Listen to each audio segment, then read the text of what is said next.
I lost the recipe book. So somewhere out there, somebody has the recipes for everything I posted so far. Yes, including Lilia's concoction. I have faith in humanity that if it is ever found, the person won't try Lilia's recipe. Hopefully. So today we are making Trey-style jalapeno and red chili pepper pizza, all thanks to you, Ray. Please give them a big thank you for saving me. Consider following them on their YouTube. Their links are down below in the description. And thank you again, you're amazing. And with that, let's follow the one and only responsible guardian of Heartsy Blue, Vice Housewarden Trey Clover's pizza recipe. You are making the pizza dough from scratch, so you'll need some bread flour, 120 grams of it, or a half a cup. When I say bread flour, I mean just get flour with high protein in it, or in the packaging it might say type 00 flour. That's what you really need to make this pizza dough. Next up, you'll need a half a tablespoon of sugar, 80 milliliters of water, a half a teaspoon of salt, a half a teaspoon of dry yeast, and 2 tablespoons of olive oil. And then for the toppings, you'll need 80 grams of pizza cheese, or 1/4 of a cup. Next up, you'll need 2 tablespoons of pizza sauce. And then you'll need some jalapeños, pickled ones from a jar, maybe like 2 to 3.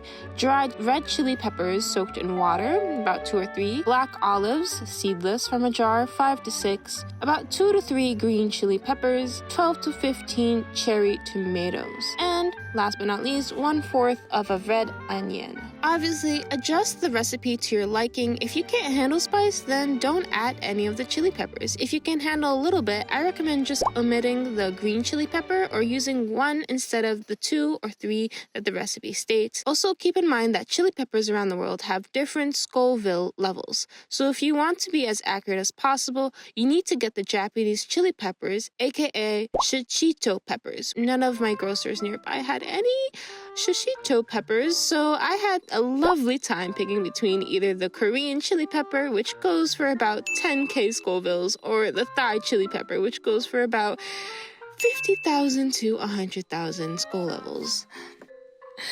Anyway, I used 1 green chili pepper in my case because I didn't want to burn my tongue off eating a small pizza.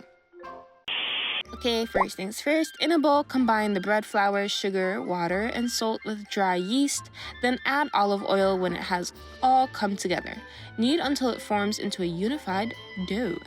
So my mom is an avid baker, and she told me to put the yeast in with the warm water and let it sit for a while because that will help activate the yeast more. And she also told me to put like half of the sugar with the dry ingredients and half of the sugar in the water. And I trust my mommy. My mommy's right with almost everything, so I followed her. So feel free to do that, or just put it in the bowl like they say in the recipe. If you're using a glove like I am, don't, because the dough will be stuck and it won't be fun. Okay, so step 2, on a floured surface, knead until the dough becomes smooth. And this is where you need Trey's baker arms, because my God, you need to really work this dough in. I was throwing it, I was punching it. I mean, I was kneading it. That's what I was doing, not punching it. Oops. I do not bully dough, don't worry about me. Anyways, I place the dough in a bowl, cover with plastic wrap, and let it rise in a warm place until it doubles in size. So approximately 35 to 40 degrees Celsius with humidity. And if you don't have that, you can place it in a microwave together with a separate container of hot water, and just make sure the plastic wrap is on tight. After waiting for like 3 to 4 hours, I roll out the dough to a diameter of approximately 22 centimeters or 8 inches. And to get the pizza pie into like a perfect circle per se, you need to, I don't know how to describe it, but like you just gotta like make it into a perfect bowl, if that makes sense. And then you could put it down and start working on making it flat. Yeah, I really don't know how else to describe it. I'm sorry, but like if you get it into a perfect bowl, then you'll get a perfect circle, basically, is what I'm trying to say. And then after I was like an inch away from making it 8 inches, I just put it on my little pizza tray. I put it on the tray, and I just continue stretching it out, and I kind of made a little tiny crust. Okay, anyways, preheat the oven to 200 Celsius in freedom units, that's 400 Fahrenheit. And you're gonna spread the pizza sauce on the dough, and then you're gonna add the cheese, and then you're gonna cut the jalapeños and dried red peppers diagonally. I don't know, I tried my best to make it diagonally, and distribute them evenly.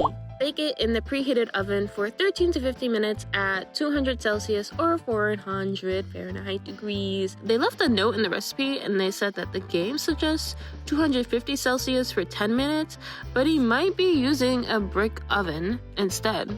So, and we don't have that. At least I don't have that. I was so scared of this part of the recipe because I was so sure that I was not able to cut the cherry tomatoes into flowers, but you know, it took me so goddamn long. By the time that I finished, the pizza was out. I was like, great, okay, so I have to rush to make the other toppings before the pizza gets cold. If you have never done cutting cherry tomatoes into flowers before, I suggest doing that while the dough rises, so you don't have to rush in like 12 minutes or 15 minutes or whatever to finish.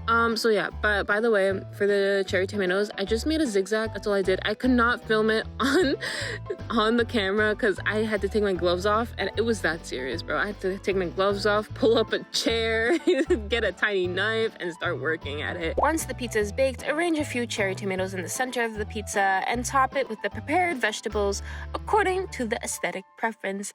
My aesthetic preference is just following the picture. That's what my aesthetic preference is. And at this part, I felt like I was decorating a cake, bro. Like the way that everything's arranged, this is like so pretty. It's like a flower. And now it's time to try this beautiful pizza. Let's take one slice with one Korean chili pepper and we'll see how it tastes.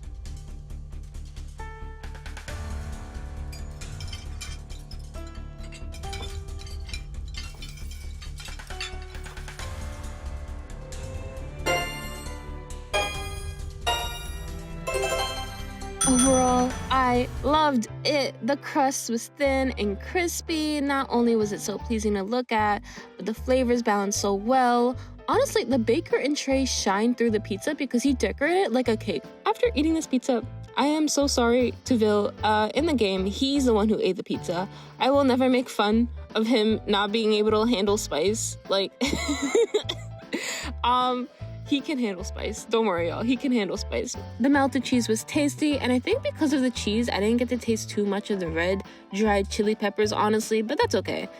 Trust that the pizza was gonna be spicy because of the sauteed green chili peppers on there. No comments on the tomato sauce. It's store-bought. It does its job. But if I made it homemade like Trey did, then maybe I'd have something to write home about, but they didn't provide a recipe for it and said they'll be substituting with store-bought, so that's that. If you try this recipe, tag me in it. Make sure to leave me suggestions in the comments below for which recipe I should try next. I believe we only have like silvers, kaleems, and deuce left in this book. Oh yeah, and there's also the recipe for like the big dorm birthday cake that I really want to try. Oh, thanks for watching. Bye!